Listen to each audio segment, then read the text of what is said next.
We are back in 5, 4. Now, here's Mr. Midnight, Jack Darrow. Oh, good evening, Night Owls, and thank you for allowing me into your living rooms once again. Well, Night Owls, we've got a heck of a show in store for you tonight, and I'm very excited for you to see it all unfold before your very eyes. I really hope you love it. Gosh, I hope you love it. Please love it. Love it. I'm trying to host a nationally syndicated talk show, and I'm trying to help you keep it on the air. We all know how important it is to keep our sponsors and affiliates happy, but in my humble opinion, there is only one person who really matters in this whole darn crazy business. And that is you, our viewer. You're meddling with things you don't understand. Whoa! Now, as you know, here on Night Owls, we think it's very important to keep an open mind. Please welcome Dr. June Ross Mitchell and Lily, the young subject of the book, Conversations with the Devil. I really don't think it's a good idea, Jack. She's becoming more unpredictable. That's a good thing. That's why we still do live TV. Ladies and gentlemen, please stay tuned for a live television first as we attempt to commune with the devil.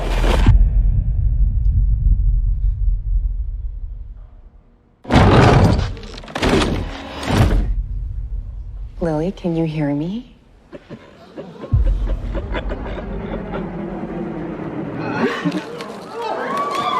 Good to see you again, Jack. Lily, return to me. This isn't about ratings anymore. No one's going anywhere. How could you let it happen, Jack? How could you let it happen? Please be warned, anyone with young children in the room. What you're about to see You okay, Jack? is profoundly disturbing and shocking. You get out there, Mr. Midnight. And you knock him dead. Hello, everybody, and welcome to the latest episode of Fresh Cuts. This is Mike. Joining me, as always, it's Mr. Venom. What's up, Venom? Greetings and salutations, Schwarmy late night talk show hosts. How are you doing, Mike? I'm doing pretty well. I'm doing well. We went from, or at least up here in Northern California, we went from thunderstorms yesterday to like bright, sunny, and spring weather today. So Yep. that's how it goes. Also with us, it's Don and Nelly. What's up, Don? Yeah, what's going on? Always happy to be here. All right. Well, no surprise. This we talked about it at the end of the last episode. This week actually had a couple choices, and even three if you want to stretch like Ghostbusters into like horror, which I personally don't, but I know some people would. But we decided that we would go with the one that I think was most anticipated by us, well, at least us. The horror community at large, it's gonna be very dependent, but we decided we were gonna cover Late Night with the Devil first. So that is what we went with, and the synopsis is off IMDb as usual. A live television broadcast in 1977 goes horribly wrong, unleashing evil into the nation's living homes. All right, nice and conspicuous there. Doesn't give away too much. So let's see. Late Night with the Devil 2023, but actually 24 release. Hour and 33 minutes and rated R. Let's get our general thoughts on the movie. Venom, you are the freshest watch out of all of us, I believe. So what did you think of Late Night with the Devil? Okay, before I get into my review, I have to make this joke because we shared it at the theater, and it was a packed theater today, by the way. I just watched it today at 12:30, literally 3 hours ago, and yeah, packed theater. But the question I want to ask is, do you guys, and I'm speaking to the listeners too, do you guys remember the episode of Family Guy where Peter and Lois go to the movies, and before the movie starts, it's literally an endless run of studio logos, and every time a new studio logo plays, Peter thinks that it's the movie starting, and then he gets disappointed when he realizes it's a logo? Well, if you remember that episode, my friends, this is that fucking movie. Because there are no less than 6 film studio logos at the start of this movie. It ended up turning into a joke in the theater. After the third company logo, there was a little bit of laughter in the theater. After the fourth logo, there was a big laughter. After the fifth logo, there was laughter combined with groaning. After the sixth company logo, it was just groaning. And then finally, when the television set, the first frame of the actual film comes up on screen, we got a thunderous applause in our theater. They were so happy that there were no more fucking film studio logos at the beginning of this. I had to communicate that because it was one of the funniest things I've experienced in theaters this year. The entire theater cheered when the movie started. Wow, Linda McMahon popped for a TV screen. Exactly. Oh my God, it was so fun. Anyway, let's get into the movie after that little anecdote. My friends, I am so happy to announce that for the second week in a row, we're reviewing a damn good movie. Now, obviously, we did stop motion last week, which left all three of us wanting a little bit more, but I think we all agreed that it was a very solid movie, very well made, blah, blah, blah. Here we are, week number 2 in a row in 2024, and we've got easily a top 10 candidate for the year. My friends, it's like this movie was made for me. I am a child of the 70s. I am an old man, yes, I admit. I was a big fan of stuff like Johnny Carson and late night television in the 70s. Also, just 70s television. I mean, both of my parents worked full time, so I was basically raised by the TV. So when I saw the presentation, how it was a 70s talk show presentation, even in 4:3 aspect ratio, like it just reminded me so much of my childhood. And even before we get to the horror of this film, I'm thoroughly entertained because this movie has all the best parts of the WNUF Halloween special and Ghost Watch and other films and television shows like that. This was just a really, really fun time. Even, like I said, even when before any of the horror started, there's some interesting characters out here. You know, we got a psychic, doing mind readings in the audience. We get a skeptic who used to be a magician, who now spends his time debunking things like demonic possession and magic tricks and whatever else.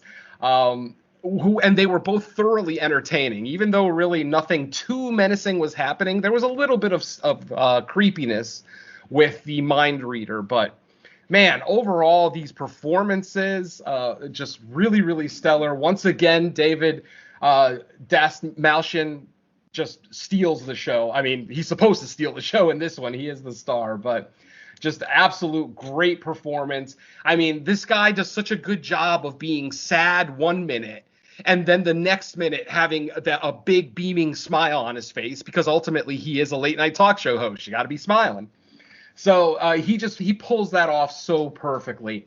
Our possessed child, Ingrid Torelli, who plays Lily, I thought she did I actually liked her performance pre-possession.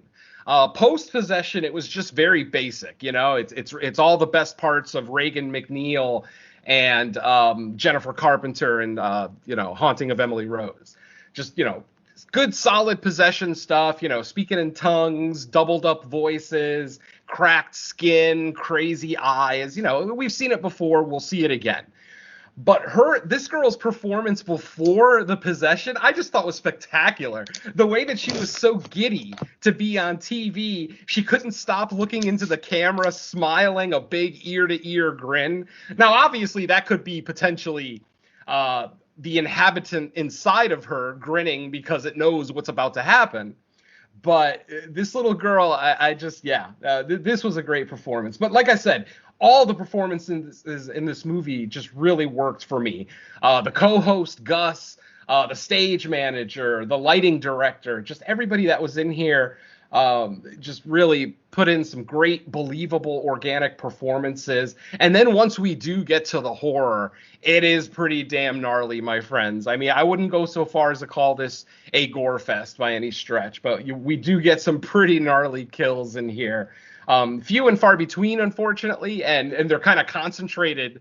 Well, few and far between is actually the wrong way to put it. They're all kind of concentrated in the third act, and they happen really, really quick. But they are still really cool to look at. When the girl finally is possessed, again, solid performance from her. I love what happens when, let's just say, the demon exposes itself in a manner of speaking, let's say. I thought that effect looks great. The way that they combined it with almost like the VHS quality of the 70s. Again, another movie that this one reminds me of, and I think it's going to remind most people of, is, of course, The Cleansing Hour from a couple of years ago. Pretty much the same premise, a demonic possession. That one was specifically an exorcism that they wanted to perform on television. This one doesn't come off as wanting to perform an exorcism. They just want to kind of try to prove that this girl is possessed, with some pretty awesome results. So, yeah, great performances. It's an hour and a half. It's a quick watch. I mean, I couldn't believe it when it was over. I was literally expecting like 10 to 15 more minutes. And no, the 92-minute runtime had run its course. I was pretty surprised. No post-credit scene to speak of, so just a fun movie, potentially my favorite experience of the year. Like I said, with the logos at the beginning, and then it was a really fun crowd. When you watch a movie with a respectful crowd, but a crowd that knows how to have fun, it makes the movie that much better. And yeah, this crowd was awesome, laughing at the right times, gasping at the right times. It was just a really fun experience overall. And potentially, actually, I'm not even going to say potentially, fuck that. This is my number one movie of 2024. You guys know I love demonic possession. You guys know I love period pieces. And this movie checks off so many boxes for me. So yeah, like I said earlier, it feels like it was made for me. But if you grew up on television or late night talk shows during any period, 70s, 80s, 90s, the aesthetic is still there. It's a very familiar aesthetic. And just the way that the horror set pieces kind of devolve and, turn into something else, like I said, especially in the third act. Really well done. The movie actually left me with some questions that I'm gonna, ask my co-hosts here after we get through our walkthrough, because there's a couple of things that happen in the movie that I'm not sure if they actually happened or if they were hallucinations. So I'll see what my co-hosts think later. But yeah, overall, the most fun I've had at the theater this year. Great movie. And I would say that even non-horror fans, I think, can get into this, because there's legitimate comedy, both intentional and unintentional. Like I said, great performances, great filmmaking, just really a time capsule, if you will. So yeah, I can't recommend this movie enough.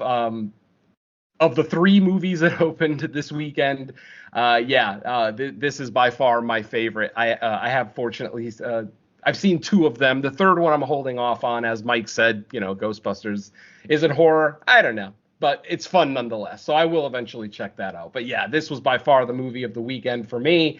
A very high recommend, and I'm just going to leave it at that, because I could talk for about an hour straight about this one. So back to you, Mike. Let's kick it over to Don for his general thoughts on A Late Night with the Devil.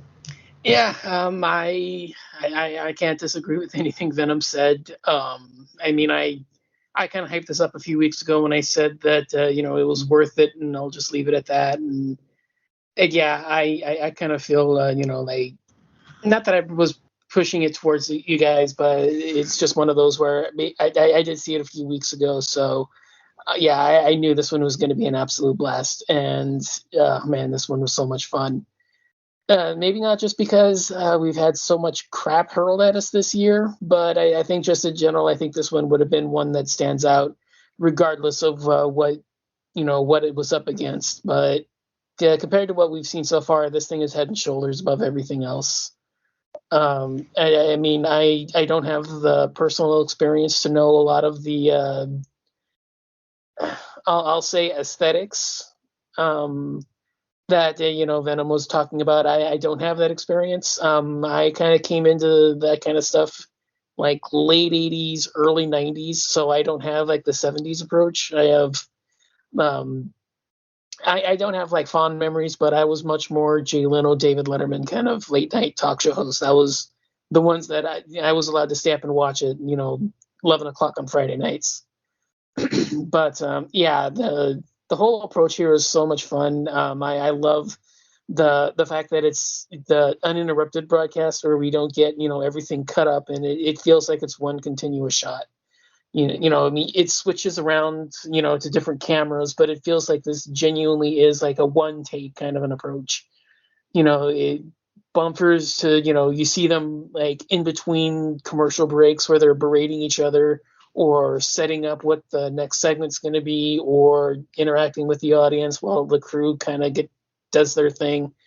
To me, that kind of is the stuff that really helps, get me into the mindset of what's going on. And when it gets to the third act and it gets to the possession part of the storyline, this thing is great. I love the set pieces here. I think I know what you're coming at, and with the was it real, was it not kind of a thing. I think I know where you're coming from with some of that, but I mean, again, we'll get to that when we get to it. But this one was a great time. The witty banter, the interludes, the intermissions, the back and forth nature that he has with the audience and his various guests and crew. Yeah, it just made for a fun time. And I can't say that there was anything wrong with it. I'm not going to touch the AI issue. I think that is a non-issue. But yeah, there's so much to like about it. I mean, maybe you don't have as much bloodshed and body parts flying all over the place, but I think this one works in spite of that. It just has such a breezy atmosphere to it.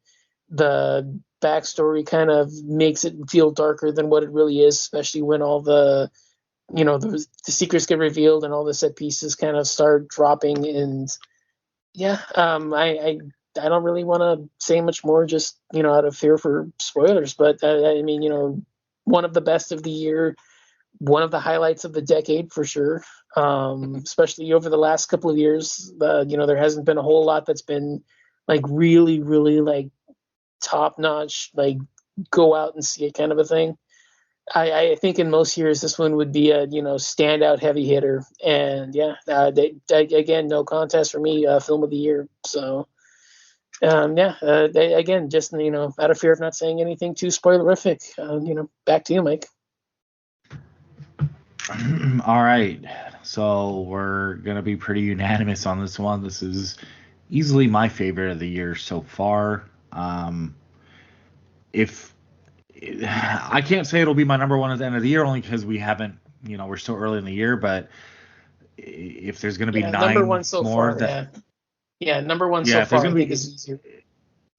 Yeah, if there's gonna be 9 better than this, then they got work cut out for them by the end of the year. That would bump this outside of at least a top 10 list. But so for me, like these late night talk show, I was too young. I was born in '80, so I didn't live during the decade that this was in. But I did catch a lot of like the aesthetic, like in syndication and reruns. Sometimes in the 80s, and I would see. So I had like a little bit of experience, but I thought this was a great like peek into it, especially for younger audiences that have no reference points to what kind of TV late night talk show hosts were like back then. I love the prologue of the movie to kind of like set you up with the character, give background of like how he got where he is and what the purpose of this specific episode within the movie, I guess, that they're showing, and why it's such a big deal, why it's important.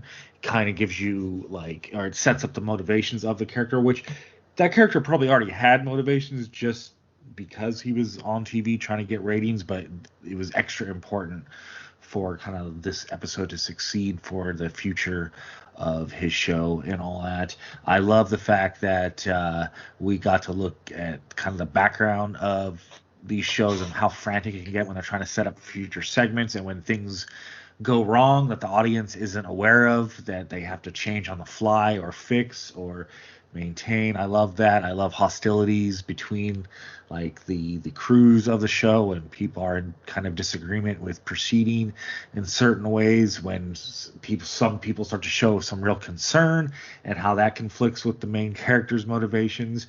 I love that we get bits and pieces of foreshadowing and clues as to what's going on that come back to hit later. I think it's well done, even down to the name of the show, which I'm not even going to say because I don't want to like spoil and give any of that away, but we can definitely get into that during spoilers.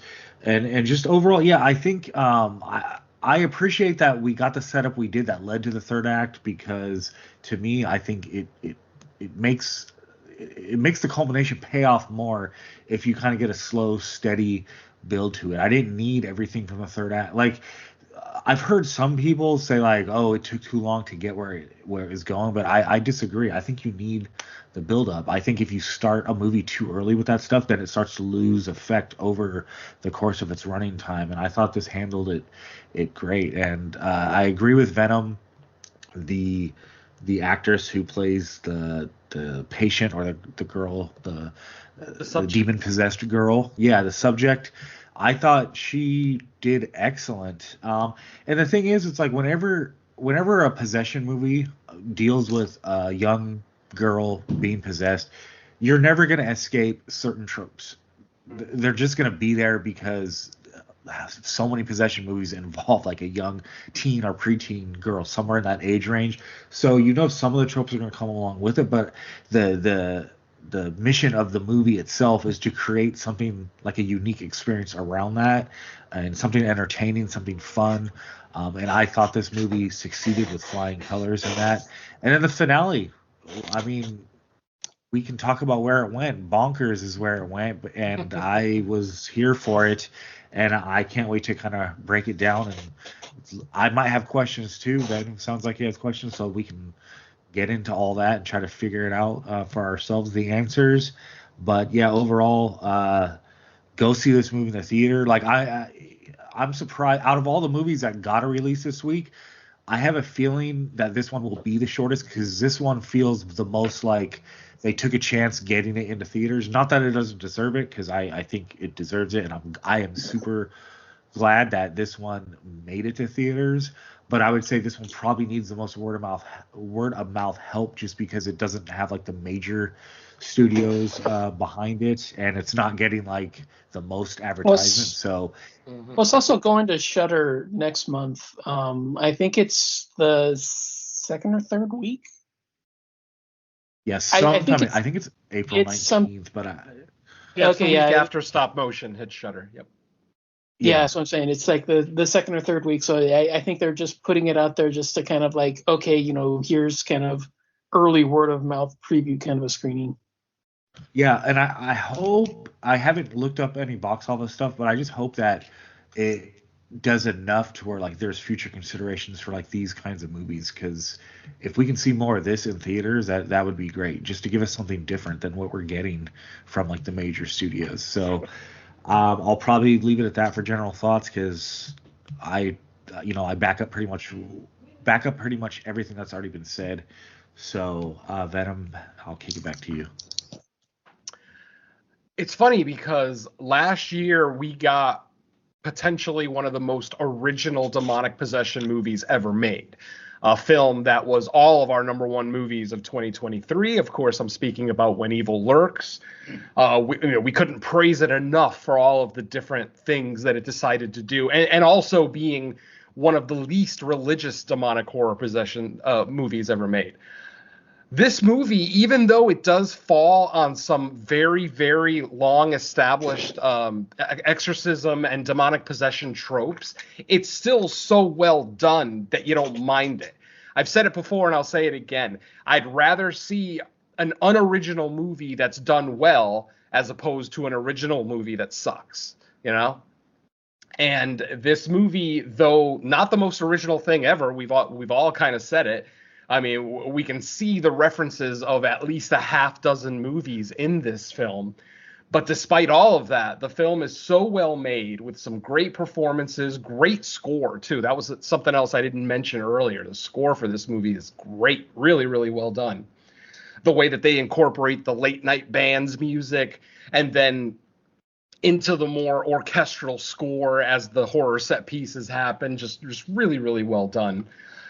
And like I said, so despite this not being the most original exorcism movie, it's still endlessly entertaining. It's fun, it's funny, it's, terrifying might be a stretch, but it definitely gets tense towards the end. Two things I'll mention that I forgot during my general thoughts. One, I love the trope they kind of play on almost as a joke, because like it got a kind of a chuckle out of my theater when the possession stuff starts happening and one of the characters tries to do something that might be familiar to everyone who's seen possession movies with a cross. Got a chuckle. And the other thing I totally skipped over, I love the guy who played the skeptic. I thought that was he was great, and he got a actual moment to shine in the movie with a demonstration. That whole sequence was amazing as well. Exactly. Yeah, big time. Really, really cool the way they did that particular sequence. Obviously, we'll get into it in detail in the walkthrough, but yeah, that particular sequence was actually really well done. And yeah, I agree with Mike. Ian Bliss as the skeptic, Carmichael Haig. And I don't know if that's a homage to Sid Haig, but yeah, anytime I see that last name in a movie, I always think of Sid, and it makes me smile, so I'll take it. There's actually an actress in this movie named Haig, too. Georgina Haig actually plays Jack Delroy's wife, the cancer patient. So we've got two Sid Haig references in this cast list, so I kind of like that. But yeah, like I said, what can we say negative about this movie? I mean, if anything, yeah, maybe a little bit more of the demonic stuff, because we only get two major scenes of possession in this movie. One that's set up like a demonstration, and then one where the shit hits the fan. I would have liked to have seen a little bit more demonic action, but it doesn't deter me from saying this is the best movie of the year so far. As I said earlier, even when the horror stuff isn't happening, the 70s late night talk show aesthetic is just working for me. I mean, I could have watched a 2-hour movie of just, Jack Delroy doing standard episodes, like nothing horrific happening. I'm so entertained by the aesthetic that it just worked for me. So, what else can we talk about? Anything else you guys want to bring up before we get into the walkthrough? I mean, I'm just kind of used to not speaking just out of fear of saying spoilers. Another thing that I really liked about the movie, too, that I didn't actually mention that I think I can bring up here in the general thoughts, is there's some goofy moments in the movie, but because the movie is shot or set in the 70s, it works. Like, there's a newsreel in this movie about a demonic cult, a satanic cult, the cult of Abraxas, or the Brotherhood of Abraxas, whatever the hell their name was.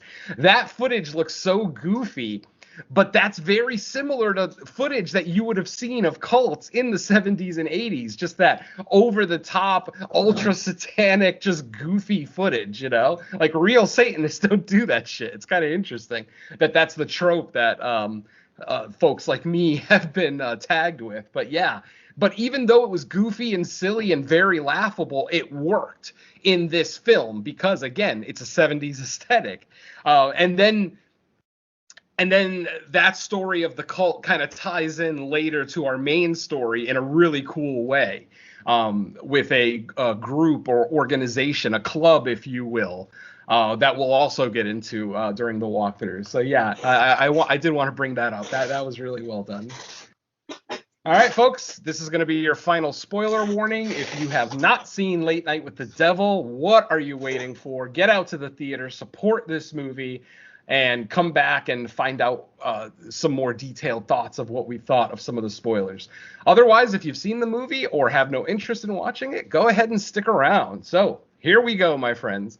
Our movie opens with 6 film studio logos, but once the movie starts, it basically starts almost like an intro that you would have seen in a 70s talk show. We hear a narrator kind of telling the story of Jack Delroy. This is our main character, Jack Delroy. He is a local radio DJ and comedian who in 1971 was given a chance to host a late night talk show on their local channel called Night Owls, which is a pretty good name for a late night show. It's pretty cool. It works. And after a year of doing that show, it actually became a big success. He wasn't quite doing Johnny Carson numbers, but the longer the show went on during that first year, the closer and closer he got. After that first year, Jack gets himself a 5-year contract with the television studio, not the local affiliate, but with like a national syndicated network. And Night Owls goes national. And we start seeing newspaper clippings of like, Jack versus Johnny Carson, because obviously Johnny Carson was king in the 70s of late night talk show. And, Jack is nipping at his heels. During all this, we start to get personal information about Jack. We find out that he married the love of his life, and that they amongst Hollywood circles, they were considered, one of the most loving marriages out there.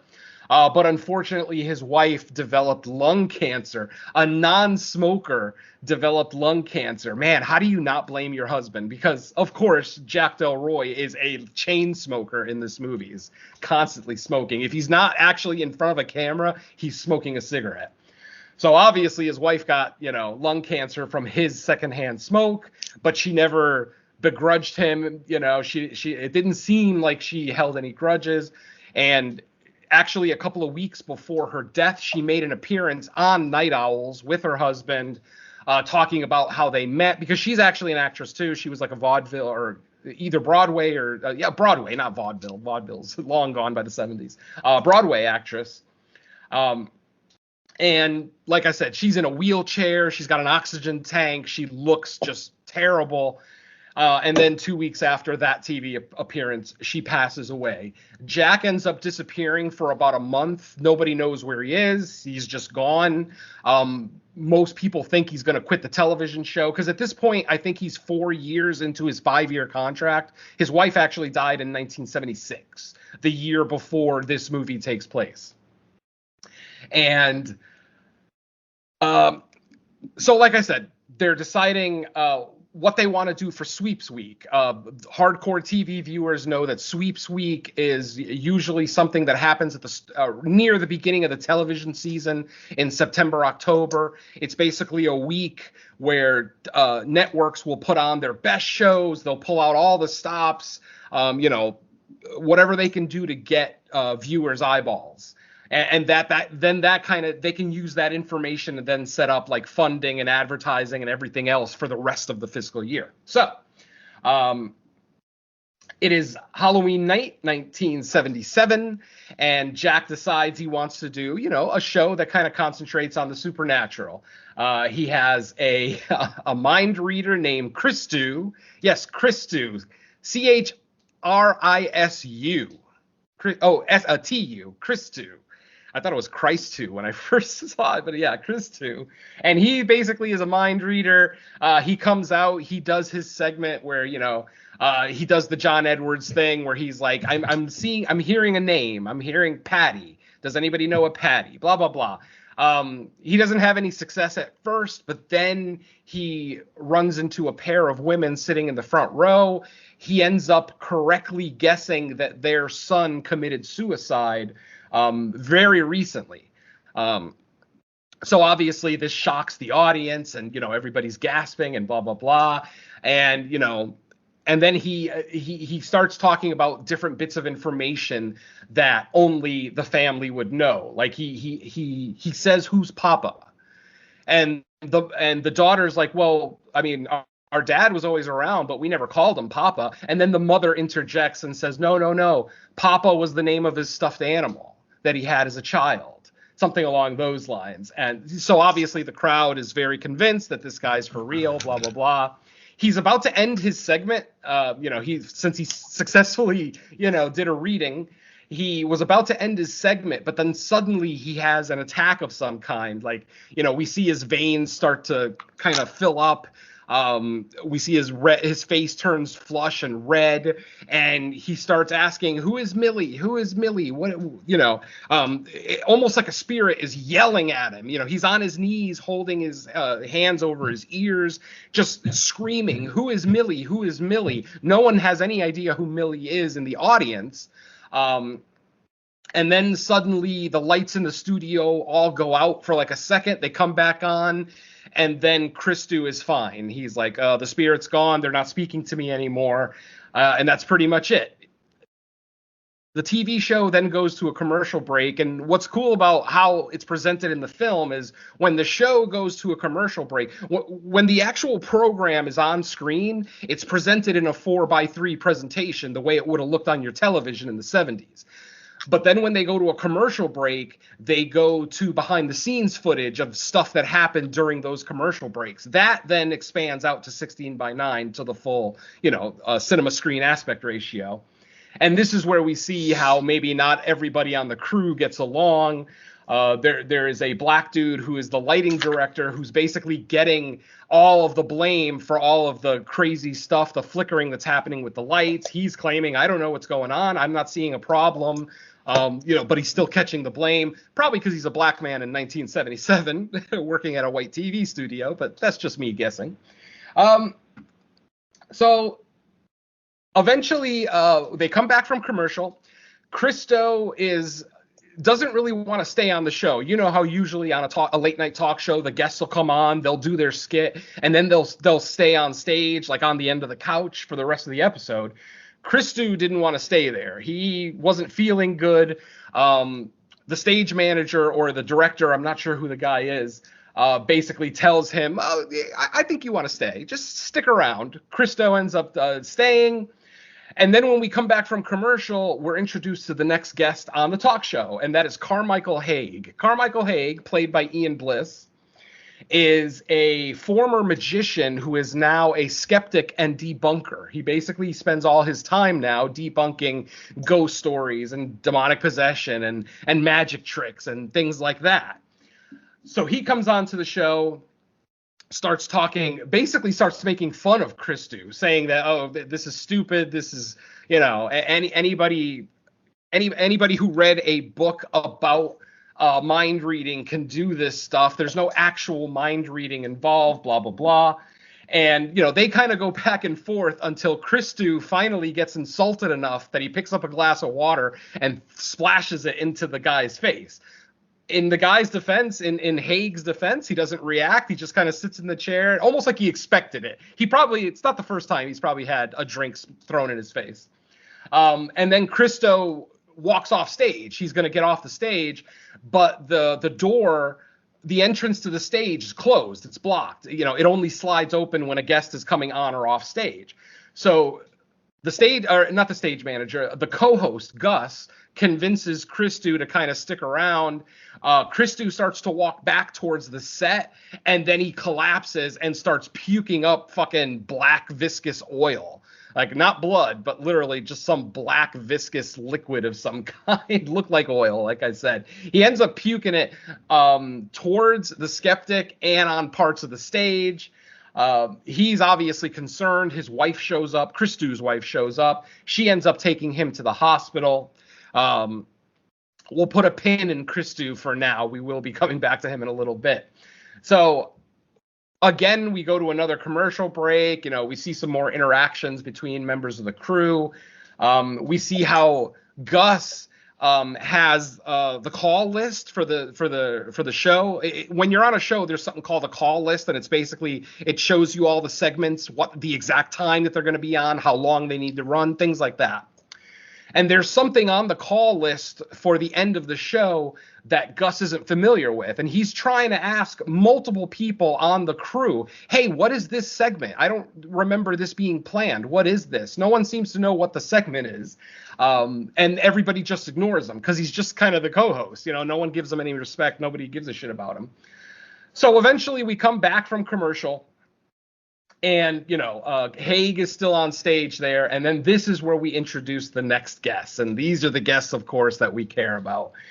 He introduces June Ross Mitchell. She is a parapsychologist who has a new book out called Conversations with the Devil, which is a study of a girl named Lily Dabo. Now, Lily is the survivor of the aforementioned satanic cult that I talked about earlier. This is where we get the news footage of the Brotherhood of Abraxas, or the cult of Abraxas, whatever, the Church of Abraxas. It was something along those lines. But they were calling Satan Abraxas, which is an acceptable term. It is one of the many names that Satan has used over the years. They show them being goofy, having ceremonies, almost alluding to the fact that maybe they were doing human sacrifices, even though the footage doesn't show us anything like that. It kind of alludes to that. Like we see Xandar Dabo, the leader of the cult, with a ceremonial knife, and he's about to put it up to a girl's throat, but then the camera cuts. Now, the story is that the cult leader, Xandor, commanded everyone in... I'm sorry, I'm skipping ahead a little bit. What ended up happening was kind of a Waco situation where the U.S. government started to kind of have their eyes on the Brotherhood of Abraxas, and they were worried that there was a guns and drugs situation potentially happening amongst the cult members. Eventually, the police try to siege the house. They don't even have a compound. It's literally a house in a suburb. Like it looks like a 2-bedroom, Victorian house, Victorian-style house in the suburbs. But the SWAT team show up. A gunfight ensues. During the gunfight, and this is very similar to David Koresh and Waco. What we are told as the audience is that the leader, Xandar, commanded all his cult members to douse the house with gasoline and douse themselves with gasoline and then light it up. What we see from outside the house is the house just burst into flame. And suddenly, after a couple of minutes of this standoff, the house is completely engulfed. It's just a giant fucking bonfire. As it turns out, there was one survivor of the cult. And that was this little girl, Lily Dabo, a 13-year-old girl. I mean, she's 13 now. The cult was actually taken down a few years earlier when Lily was a little bit younger. And as it turns out, June Ross, the parapsychologist, believes that Lily is harboring a demon inside of her because of her time with the cult there. So after that... we are then introduced to Lily and June. They come on to the show, and as I mentioned earlier, Lily is absolutely adorable. She's just this cute little 13-year-old girl, big beaming smile on her face. Like she wouldn't want to be anywhere else. She's literally very happy. She comes off as a fan of Jack because she's very happy to meet Jack, and she's very polite to him, almost like an adult would be, like very conversational, not standoffish like a child would generally be. So then we come back once again from another commercial break. During this commercial break, though, we find out that Christou has died. He apparently never stopped puking up the black stuff and was puking in the ambulance all the way to the hospital, and he basically died in the ambulance. He never even made it to the hospital. So we have our first real death of the movie. Is it because of Lily and her inhabitant? We'll have to see. So they start to interview June and Lily. They start going over the story that I just went over here. And Jack starts to speak to Lily. And he asks Lily, do you believe that there is someone inside of you? And she says, yes, definitely. And Jack asks for a name. Apparently, whatever demon it is that's possessing Lily didn't actually give her a real name, said to call him Mr. Wriggles. And the reason that she calls him Mr. Wriggles is because he wriggles his way into your mind and then he wriggles his way out. That's literally the joke that she made. The audience laughs, thinking it's a joke, but no, she actually calls her little passenger Mr. Wriggles. Now, what happens is Jack or not Jack, the skeptic. The entire time that Jack is interviewing June and Lily, the skeptic is making snide comments. And when June talks about that she has a PhD in parapsychology, of course he says what from the University of Hogwash, or he's making comments like this. Eventually, June says, "Is this productive? You interviewing me with this asshole sitting here making comments?" And this guy, I forgot to mention that this guy actually has an outstanding challenge. If you can prove that something truly is paranormal to him, he will give you a check for $100,000. Literally, and it's the same check that he carries around with him. He's had with him for years because no one's ever proven, the paranormal to be true.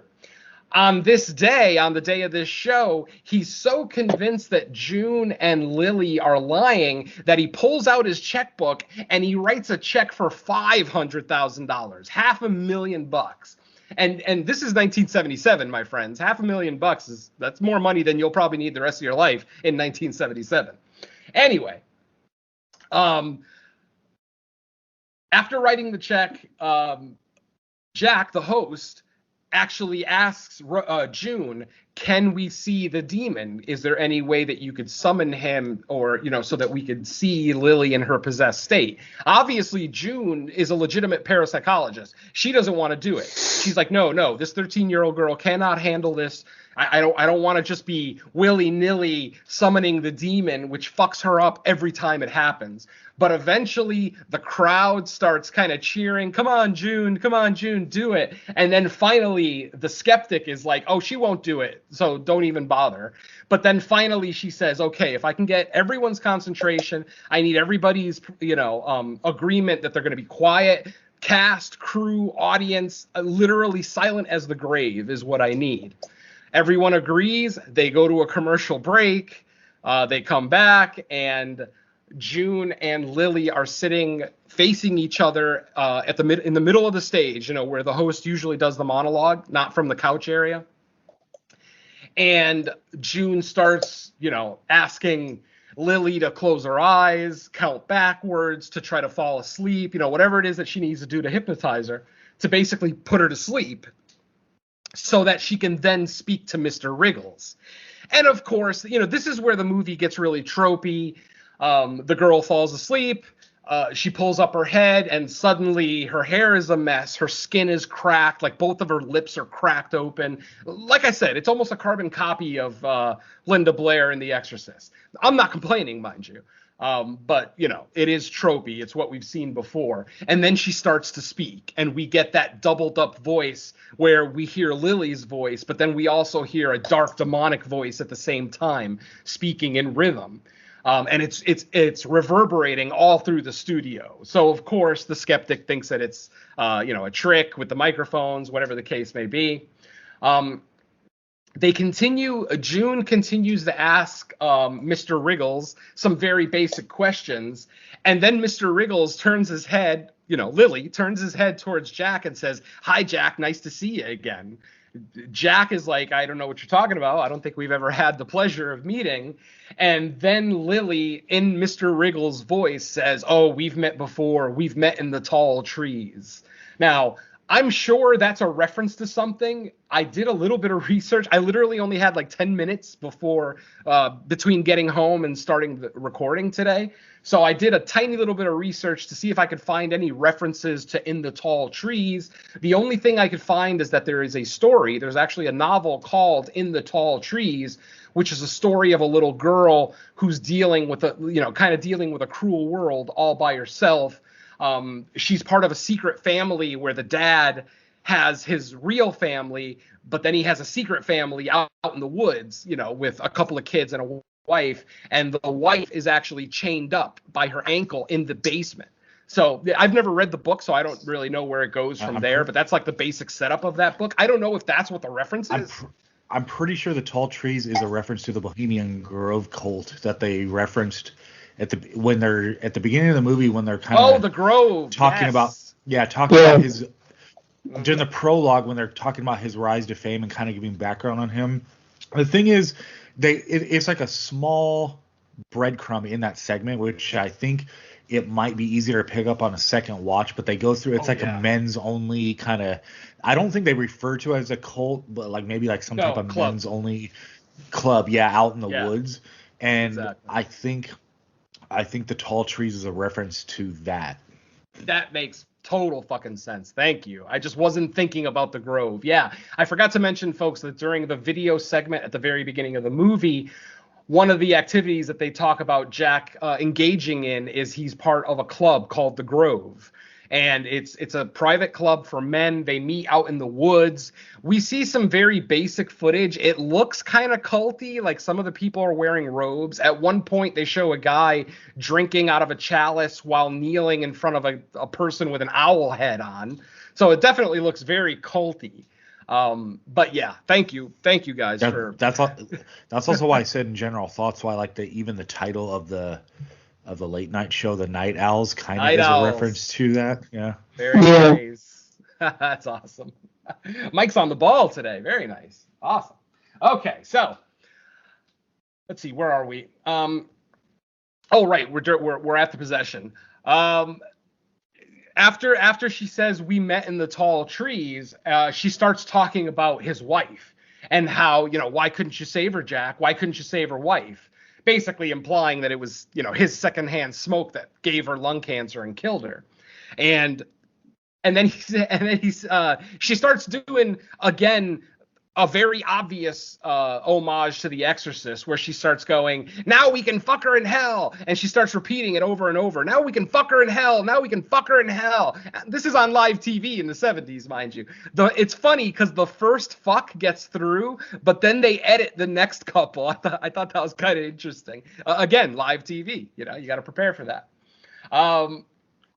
After she kind of goes on that tirade about, fucking his wife in hell, the chair starts to levitate. Lily, oh, by the way, Lily's strapped into this chair, obviously to not hurt herself or others. The chair starts to levitate. It levitates maybe 2-3 feet into the air. While all the lights in the studio are going crazy, we see like electrical current, like blue electrical current running through some of the lighting, like throughout the film. Even during the finale, we'll see that electrical current return.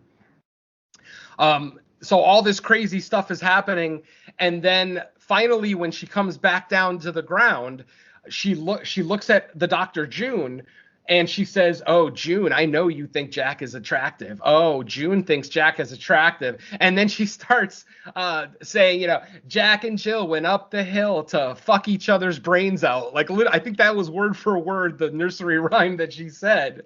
And right then and there, June slaps her, like right on live television, just slaps this 13-year-old girl across the face. Apparently, that slap was enough to get Mr. Wriggles to go away, or at least that's what we think, because then after the slap, it's Lily again, and it's Lily's voice, and she's like, "Why would you slap me? I can't control it." And, June, of course, is apologetic. I'm sorry. It's just, you were saying some terrible things, or Mr. Wriggles was saying some terrible things, blah, blah, blah. They go to commercial. They come back from commercial. Everybody's back up on the couch area. And of course, our skeptic is skeptic as hell, even though he literally just sat there and witnessed all of this stuff. Then he decides to do a presentation. He's like, I'm going to debunk what you did right now, and here's what I'm going to do. So he asks Gus, the co-host, the goofy co-host, to be his volunteer. What he ends up doing is he pulls out a stopwatch, very traditional, and it looks like he's going to try to hypnotize Gus. But then he has the camera, the studio camera, zoom in on the watch that he's holding, and suddenly he starts waving his hands over it, and the hands start moving faster and faster. Then he waves his hand in front of it one more time, and it turns into that traditional black and white spiral. Just, a spiral that you would stare into and potentially, get hypnotized.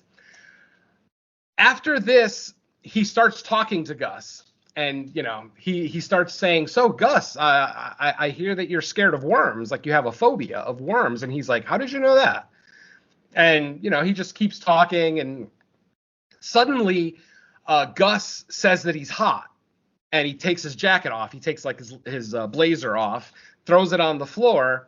And then he starts to realize that he's itchy. He's like, wow, why is my neck so itchy? So he starts taking his shirt off, like he takes his tie off, undoes his shirt, starts scratching his neck, which looks visibly red and raw.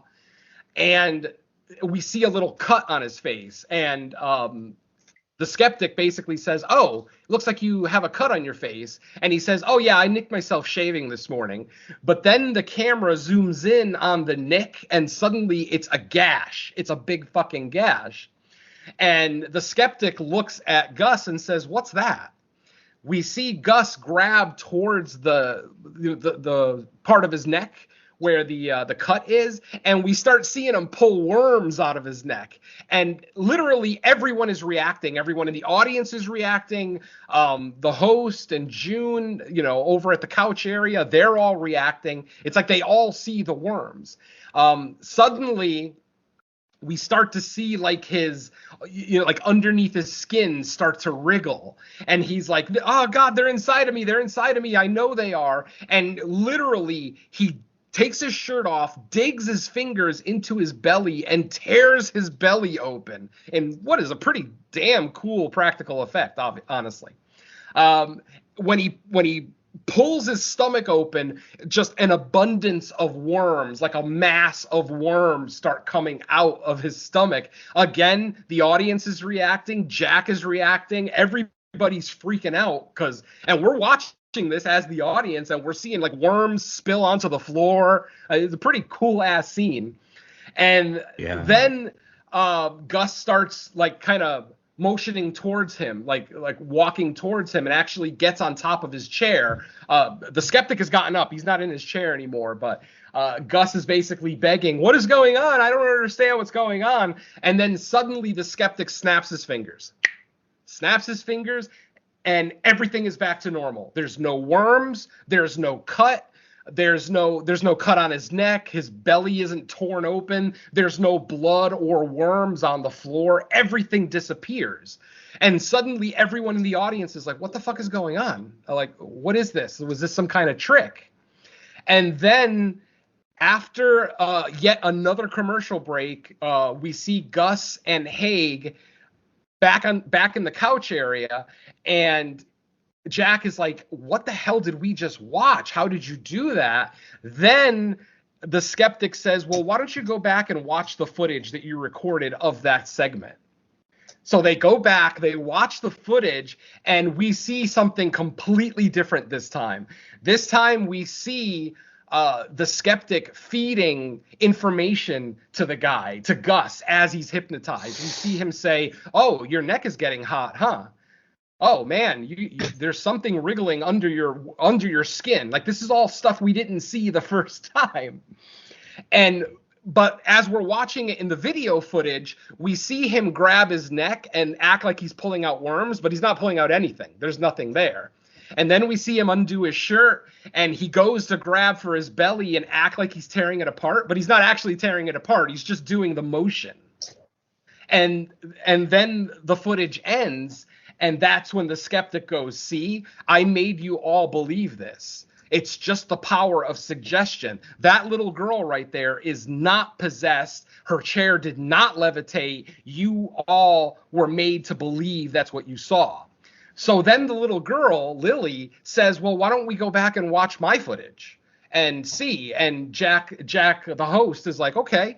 And he says to the skeptic, well, cameras don't lie, right? Just like you showed us with your segment. So they go back, they watch Lily's segment. It looks exactly the same. We see the chair levitation, her face getting distorted, the double voice. Everything is all the same. The skeptic is obviously kind of freaked out, like, oh, you must have used tricks or something in post-production to do this, blah, blah, blah, blah, blah. The eternal skeptic. And at that point, June just gets pissed right the fuck off. She actually stands up and says, what the fuck is the point of all this? I did not hypnotize the audience. I did not hypnotize anybody in the studio, anybody at home. I did nothing. And of course the skeptic is like, shut up. You know you did. You just did it in a different way than I did it. Whereas I used a watch, you probably did something that was much more subliminal that nobody would notice. And then at that point, that's where the shit hits the fan. At this point, Lily stands up and starts screaming. And she doesn't quite look like herself. She looks like she's been recorded on like a VHS tape. So it's got that, like, just around her body, it's got like that glitching VHS kind of video quality. And we see a bolt of energy come out of one of the cameras and grabs her by one hand. And then we see another bolt of energy come out of one of the lighting fixtures from above them and grabs her other hand. So Lily, is basically stuck in the Jesus Christ pose. You know, it looks like something is holding her arms out. Suddenly, she gives this gut-wrenching, fucking soul-crushing scream. And I'm not exaggerating, folks. Her head fucking splits open lengthwise, literally all the way down to to the mouth, to the lower jaw. The lower jaw was still intact, but everything above that split completely open. We don't really get to see what's inside there. It just looks like there's more of that VHS quality glowing blue light coming out of her head. But then suddenly Gus, the dumbass who apparently has watched way too many movies, like Mike said earlier, pulls out a crucifix that he's wearing on his chain, and he starts saying, the power of Christ compels you. Don't forget, this is 1977, so it's only 3 years after The Exorcist, so it's still pretty popular. So literally Gus is like, the power of Christ compels you. The power of Christ compels you. Everybody in the theater is laughing at this point. The demon, or Lily, with her split head, looks at him, just makes a hand motion towards him, and his fucking head does a complete 180. Just snap, just all the way around. We even get the cool-ass snapping sound effect. I like that. I like when they add that bone cracking sound effect. That's awesome. So Gus is dead on the ground with his head backwards. The doctor, the parapsychologist, June, she's trying to get Lily to calm down. Like, she's not even really freaked out by the fact that Lily's head is just split open lengthwise. She's trying to get Lily to calm down. Suddenly we see Lily again do a hand motion towards the doctor, and suddenly the chain that the doctor was wearing wraps around her neck and picks her up off the ground. She's literally just hanging by a gold chain that's wrapped around her neck. Eventually, the gold chain gets so tight that it slits her throat. We get that great blood splash, and her body just falls to the ground. At this point, right, and then the skeptic. The skeptic at this point realizes, oh shit, I fucked up, because and he like a dumbass, he pulls out the $500,000 check and tries to hand it to Lily with her fucking head split open. I'm sorry, that shit made me laugh my ass off. Of course, Lily looks at him, makes a hand motion towards him. The check bursts into flame and just, deteriorates. But then he starts to do that, the Raiders of the Lost Ark melting, from the end of Raiders of the Lost Ark when they open the Ark of the Covenant. Literally his flesh and skin start melting, and he's melting just completely. His flesh is melting off his bones. And finally, he just kind of falls over dead. At this point, everybody in the studio is dead except for Jack. And Jack is basically, he's still on the set, but he's like behind all the action, kind of hiding. Then him and the crew try to escape. They try to get out of the studio. We see the stage manager or the producer, whoever that guy was, tell Jack, let's get out of here. Jack then goes ahead and walks out the door, but then this is where the movie starts to get hallucinogenic as fuck. Basically, he walks through the door, but instead of still being there and walking out of the studio, it transitions to a shot of him walking back out at the start of the show. We get the intro again. We get Gus saying, "Here's Jack Delroy," and literally everything starts over. Jack is on stage like, what is going on? Why am I here? Everybody else around him is acting normal. Gus is making a joke. Oh, you got here by taking Melrose to 42nd Street or whatever the hell he said. Everybody laughs, blah, blah, blah. But he's freaking out. He's like, what is going on? Why am I here? And then this starts happening more and more, where he starts transitioning to different times during his career at the show. we see him transition, like almost like he's waking up from a blackout. He wakes up and suddenly he's in a new skit. Like we see him in the caveman skit that they referenced earlier in the show. We see him doing an interview with someone. Just, it keeps resetting on him.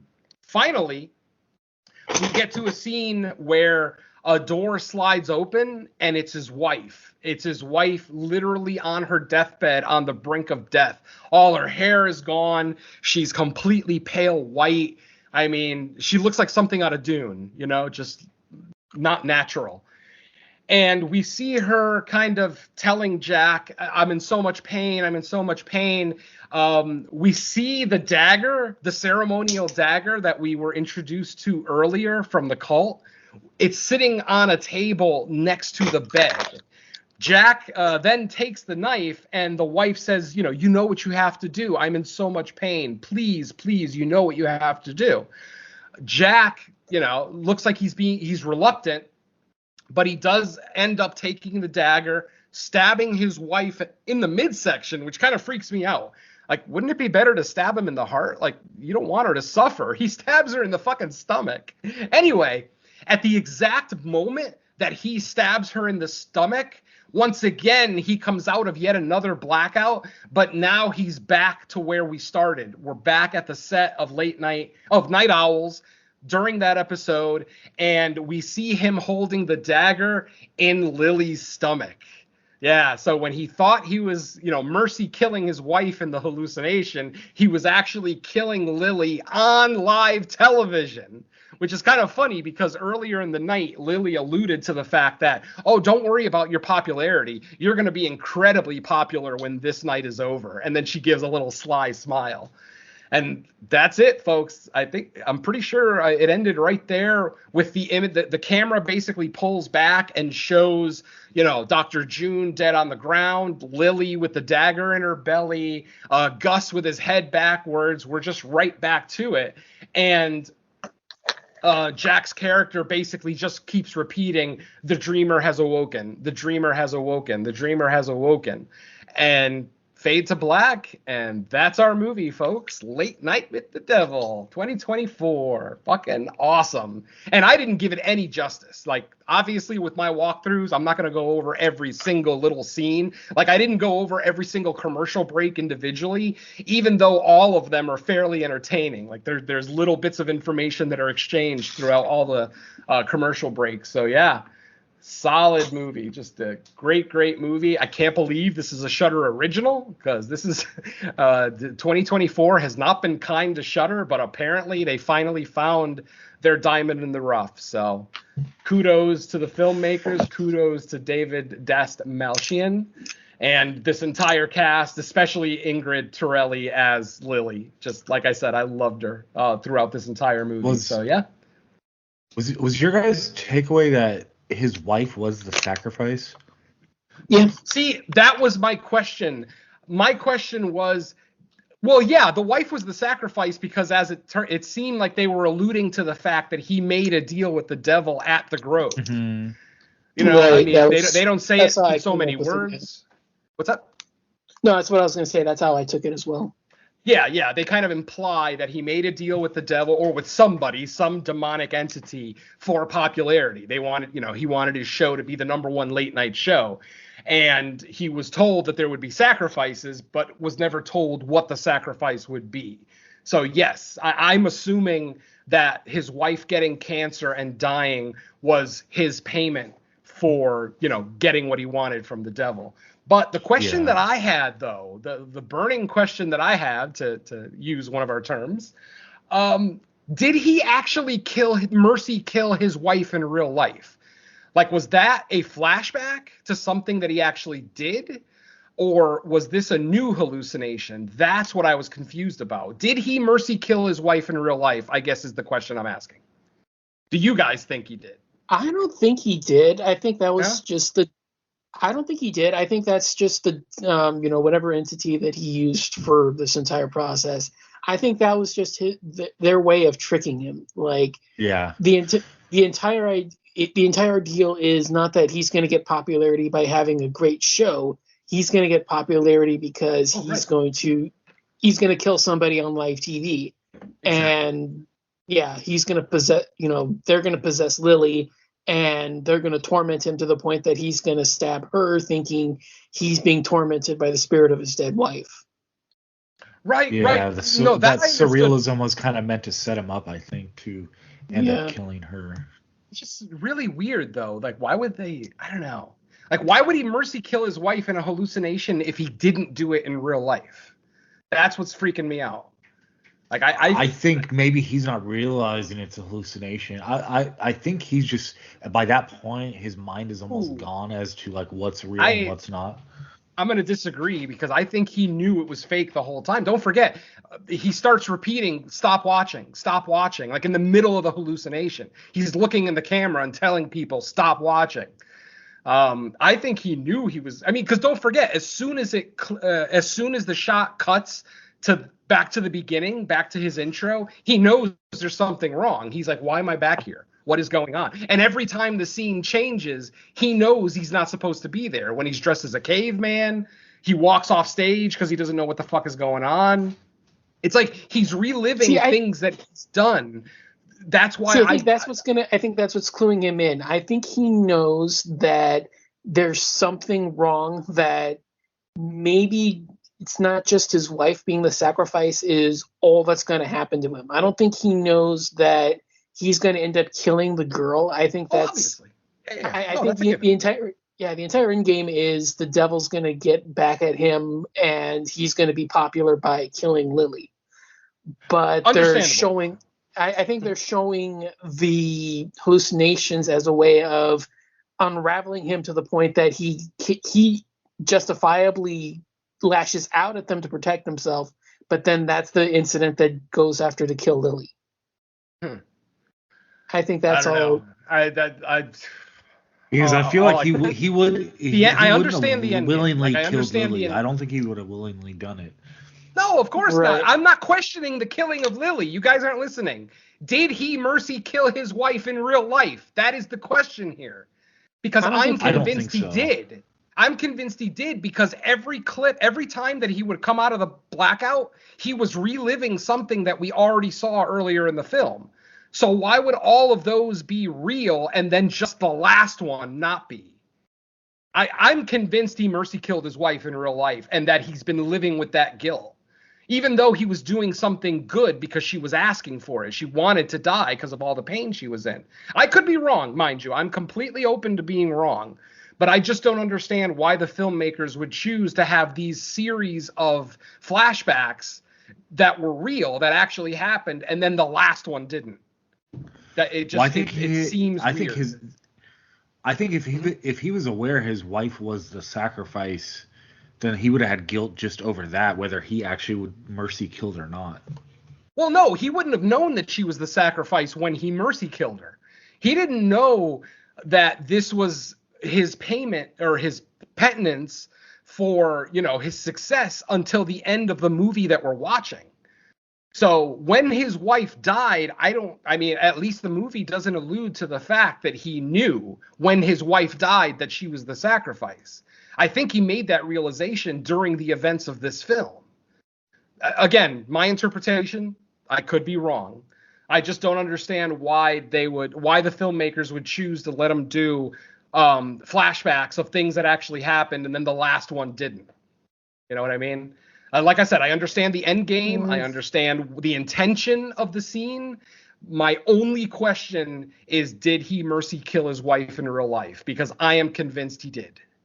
And I don't really have much basis for that other than what I've already said, which is fairly thin, admittedly. I'll be the first one to admit it's fairly thin, but that's what I took from it. That's all. That's all I'm saying. I think he mercy killed his wife, and he's been living with that guilt, because ultimately you're doing a good thing. You're ending her pain, but you're still killing your loved one, and there's got to be a sense of guilt that goes with that, with an assisted suicide, of a loved one. So I don't know. Yeah, like I said, just an interpretation. I'm very open to being wrong. The only way I could see it maybe happening is if there's more allusions throughout the episode, where it's not just, okay, it all of a sudden pops up at the very end. Like if there's if there's more allusions to like a stabbing or a shooting or maybe something like that happening throughout, maybe there would be something. But I mean, yeah, it's just only the very end. So I don't know. Yeah. Maybe we'll meet their director someday and we'll ask him. Or the writer. Is it the same person? It is the same only person. reason I thought the only reason I thought he might have known before the ending, it was because they kind of made a point that she had lung cancer, but they made it a point to say she never smoked a day in her life. Now I know he smokes, so you can make the connection. She got the cancer from secondhand smoke, but I thought they were kind of alluding to I thought they were setting up the breadcrumbs right there to say like she was a sacrifice. 100%. I assumed he knew it too, but maybe not. I think we've all only seen it once. I know, so. But I'm trying to think about what Venom's saying, and Venom is saying, okay, the sacrifice is the wife gets cancer and she's going to die, but I'm thinking that from Venom's thinking, he murdered her before she could pass away naturally, and that's what the possession is about. The possession is getting back at him for taking part in that unnaturally. Where even though she's going to die normally, he murders her before, and then this is coming back to get him for that. Because even though she takes part in the sacrifice anyway, and she gets the cancer anyway, she dies. Him mercy killing her, she dies before that can take place naturally, and so now the entity is after him because he took part in that and he didn't let it fulfill it. He didn't let it fulfill. So I think that's what you're trying to get at. Oh, wow. I fucking love that explanation. That was awesome. I wasn't even thinking about the fact that he might have interfered with the devil's plan by mercy killing his wife. Now I'm convinced he mercy killed his wife. Don just convinced me 100%. That's what I'm saying is that. So you're saying that the mercy killing of the wife kind of removed the natural portion of the deal? Right. The natural portion of the deal is that she was supposed to have gotten lung cancer, and they sort of lampshaded by him being a heavy smoker. So, okay, it seems plausible where it wouldn't be like out of the ordinary. Like, okay, a normal mortician can look at it and say, okay, there's enough evidence here. It's secondhand lung cancer, or secondhand cancer from all the smoking that he got. So it's a plausible way for her to die and still fulfill the sacrifice that he made to gain popularity. But because she has cancer, he mercy kills her before that can take place naturally. So now there is nothing that can be, the deal can't take place because she didn't die by the cancer. She died by him. So now the possession comes into effect as a way of taking back the deal by saying, okay, now you're going to become popular and here's how you're going to do it. You're going to kill this girl on live TV. Yeah, and I sort of like agree.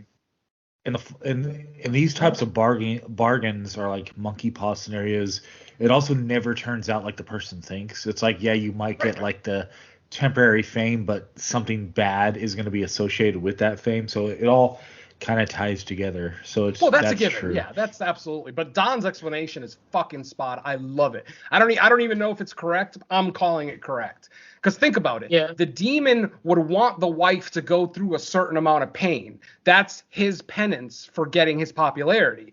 By mercy killing her, he's saving her from some of that pain. So now the demon is pissed off because she didn't go through everything she was supposed to go through. God, I love you right now, Don. Fucking awesome. Yes. Perfect. Perfect. We figured it out. And well, thanks to you. I mean, I kind of just made the dots as you were saying it. I laid the dots and Don connected them. I love it. This is why we talk, folks. They kind of also allude to him having an affair with June, right? Maybe when his wife is on the deathbed or something. I don't think it was an affair. I think they were just interested in each other. They did allude that they were kind of romantic. I don't know about cheating. I don't know that they. The thing is, like, there's no. I'm not saying that they confirm it. I'm just saying there's kind of seeds planted that like. I think it's more a case of. I think it's more a case of. Right? Hasn't it been like a year since the wife died? So. Well, I was gonna say I think it's more a case of, oh, your wife died. Here, use my crotch as a comforting tool. I don't think there was any cheating even implied. Because like I said, it's been a while since the wife died. He disappeared for a month, and then he's literally in the final year of his contract. So, I mean, a lot of time went by, is what I'm saying. And it's not like they even kiss or hold hands or anything. They just kind of get a little close at one point when they're having a conversation. Their heads get a little close. And then with Lily saying, oh, June thinks you're attractive, there's obviously an attraction there. I it kind of seems like they already know each other though, too. They definitely know each other. I mean, again, if that's what you got from it, awesome. I'm not necessarily going to disagree. I'm just going to say I didn't see it. I'm just saying. Don't forget, they called them the most romantic Hollywood couple ever. How loving they were, and how they were always, in each other's arms, and blah blah blah. I understand guys like that can still cheat. I'm not ignorant, but I'm just saying I don't think the movie even implied that. Well, he's also willing to make the sacrifice, but definitely. Yeah. And then you can also make the case that like June, against her own medical professionalism or whatever, was willing to bring that patient on the show to sell more books. I mean, you can take it like that too. Like, so she wasn't like innocent in any of this either, even though it leads to her own demise as well.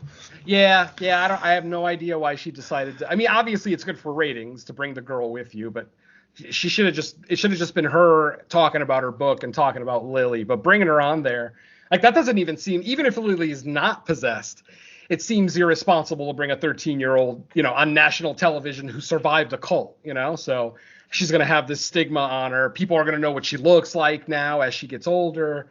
It just seems like a poor decision all around, but good for ratings.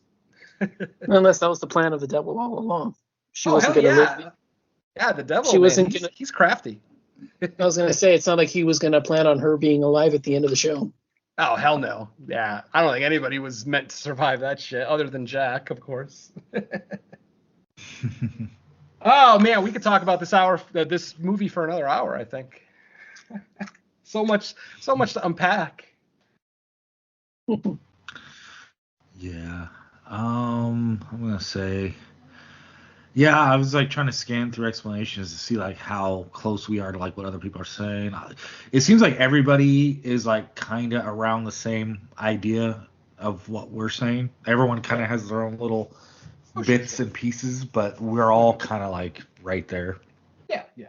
Everyone's trying to reconstruct it's not the hardest story to the figure out. event. Yeah, everyone's trying to reconstruct like the order of like events as like exactly where in the timeline he meets with the cult to make the sacrifice versus gets famous versus when the wife dies versus like et cetera. Everyone's kind of chronological, close. Yep. But anyways, that's probably gonna wrap up our discussion, which could go on forever because there's a lot of theories around it. But great movie, my probably easily number one of the year so far. But yeah, I can't imagine. That is late. I agree. It's going to be a top 10 candidate. I can't imagine it's going to be my number one. And I only say this because in the 9 years that I've been podcasting now, whenever I watch my number one movie the first time, I have a certain like holy shit type thing. Well, when I saw When Evil Lurks the first time, when I saw The Sadness for the first time, when I saw Tigers Are Not Afraid for the first time, it's like that first watch, it's so eye-opening, and like I end up sitting in the theater for like 5 minutes after the house lights come on because I'm just in such awe of what I just watched. This movie is great, but I did not get that feeling. So I think I can confidently say this won't be my number one, but I think it probably will be a top 10 candidate. I mean, obviously it's number one right now. That's a given. Yeah, I'm thinking it's going to be the same. I'm thinking high 3 max, maybe. Yeah, I mean, I would say if it makes my top 5, it's a pretty shitty year. Yeah. And that's not talking down on the movie. I gave this movie an almost perfect rating. Not quite a 10 out of 10 because I do keep my own ratings, even though we don't do ratings on this show. But I gave it a damn near close to perfect rating. Yeah, I think I'm 9.5 if we were going that far. Yeah, same here. Yep, exactly.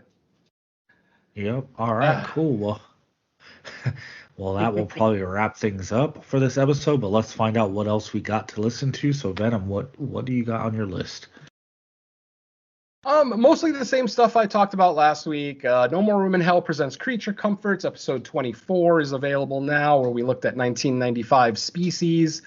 On next month's episode, we will be looking at Godzilla vs. Kong 2, trying to get a review for that out as soon as we can after opening day, so look for that one in the next couple of weeks.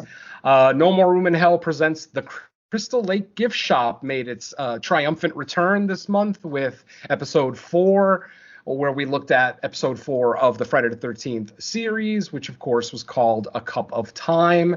And once again, our friend Lacey Liu joined us for that one, so check that one out. And the main show, we finally got the main show in the can. That's right. Yes, we finally recorded the next episode of the main show. I believe that's episode 58. On that one, we looked at a couple of Mike's selections, which he'll probably talk about when he goes, so I'll let him do that. But that is, I don't know if that's available as we speak, but it should be out, I would imagine, later this week if it's not already out, so look out for that one. And I think that's pretty much all we have. Obviously, a new episode of Fresh Cuts every week, but 2024 is looking like we're hitting a slightly higher cadence for episode releases. You know, I wouldn't have guessed we'd already have 2 episodes of the main show in by mid-March, but look at that. So let's hope we can keep that frequency going and maybe even a little bit more, because we already know what we're going to do on the next show. I already selected my movies. We haven't announced it yet, but I'm hoping to get that episode recorded sooner than later. Like, hopefully not another 3-month wait in between episodes. So look out for that one sometime in April. And that's everything I have. All right. How about you, Don? Yeah, not much. The Creature Comforts episodes are, available. Definitely looking forward to our next show, which is going to be a lot of fun. The guest spot I did on Horror Returns is still out there. Not the most recent episode, but if you're interested, I think it's 2, maybe 3 episodes back, but at least by the time you hear this, but it's a Giallo double bill, so you'll find it pretty easily if you go through their stuff. And the only other thing is a couple of guest spots that's coming up. One, I had to, guess which was a kind of a common occurrence. I had to re-record it, but hopefully we'll be able to get that one out sooner rather than later. I guess that's pretty much it for me. One last thing, just kind of caught my mind. I am going to kind of alter Horror Countdown for the rest of the year. I may have to recount this, but I think I'm 1 or 2 episodes away from 100. So rather than doing calling out a new guest spot, I'm probably just going to take what I have, finish off the year, and then maybe do a special thing for episode 100. So that'll be I didn't realize you could do like your top 10 favorite episodes of your show. Maybe. Like I said, I think I have to recount, because I think with what I have so far and what I have coming up, I think I'm close to 100 when I put everything out. So I would have to recheck just to confirm everything and, get everything lined up accurately. But I think I'm close to 100. So I'm probably just going to, call my season early, not really do much, and then either start season 3 with 100 or in season 2 with 100. So in the meantime, I'm going to, instead of doing it every week, I'm going to do it bi-weekly just to make it spread out, because if I didn't do it otherwise, I'd be done by the end of April. So I don't have much left. So instead of just doing a new series, new series of guest hosts, I'm just going to call the season early, get to 100, and then just do something special for it. So as of now, there's no episode, but I'll be back next week with a regularly scheduled one. So yeah, just keep an eye out for that. And yeah, we'll go ahead and I guess back to you, Mike. All right, so pretty much my stuff is just what Venom also mentioned. The main show that was recorded, we did our No More Room in Hell, episode 58, where we covered a couple of William Castle movies, Homicidal and Straitjacket, so that was a double feature there. And we talked a lot about what we've been watching and covered some news. So all the usual stuff on the main show. But other than that, our next episode of Fresh Cuts is more than likely going to be on Immaculate, one of the other horror movies that released this weekend. Mm-hmm. So look for that in about a week from when you're listening to this. But other than that, that's all I got. So thanks everybody for listening to another episode of Fresh Cuts. Hey, maybe 2024 is gonna start turning around. You never know. This is a big step towards it if we can get off on like a rally here. So I guess that's it. Let's say bye to our listeners. Later. Never antagonize the devil. Peace.